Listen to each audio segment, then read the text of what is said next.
యాదగిరిగుట్ట శ్రీ లక్ష్మీ నరసింహస్వామి ఆలయం భక్తులతో కిటకిటలాడింది. హైదరాబాద్ సహా రాష్ట్రం నలుమూలల నుంచి భక్తులు భారీ సంఖ్యలో తరలిరావడంతో కొండ పైన కింద ఎక్కడ చూసినా భక్తుల కోలాహలమే కనిపించింది.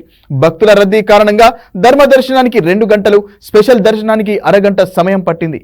యాదాద్రి లక్ష్మీ నరసింహస్వామి దేవాలయం భక్తులతో కిక్కిరిసిపోయింది. దీంతో కొండ కింద లక్ష్మీ పుష్కరిణి, కళ్యాణకట్ట, సత్యనారాయణ స్వామి వ్రత మండపాలు, కొండపైన బస్ బే, దర్శన క్యూ కాంప్లెక్స్ క్యూ లైన్లు, ప్రసాద క్యూ లైన్లు, ప్రధానాలయ ప్రాంగణం భక్తులతో సందడిగా మారాయి. భక్తుల రద్దీ కారణంగా నారసింహుడి ధర్మ దర్శనానికి 2 గంటలు, స్పెషల్ దర్శనానికి అరగంట సమయం పట్టింది. స్వామివారి నిత్య కళ్యాణం, బ్రహ్మోత్సవం, సుదర్శన నారసింహ హోమం, లక్ష పుష్పార్చన పూజల్లో భక్తులు భారీ సంఖ్యలో పాల్గొని మొక్కులు చెల్లించుకున్నారు. యాదగిరిగుట్ట ఆలయానికి 45,08,650 రూపాయల ఆదాయం వచ్చినట్లు ఆలయ ఈవో భాస్కర్ రావు తెలిపారు.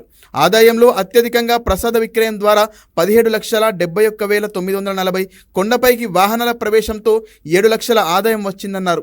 కాగా యాదగిరిగుట్ట శ్రీ లక్ష్మీనరసింహ స్వామిని పలువురు ప్రముఖులు దర్శించుకున్నారు.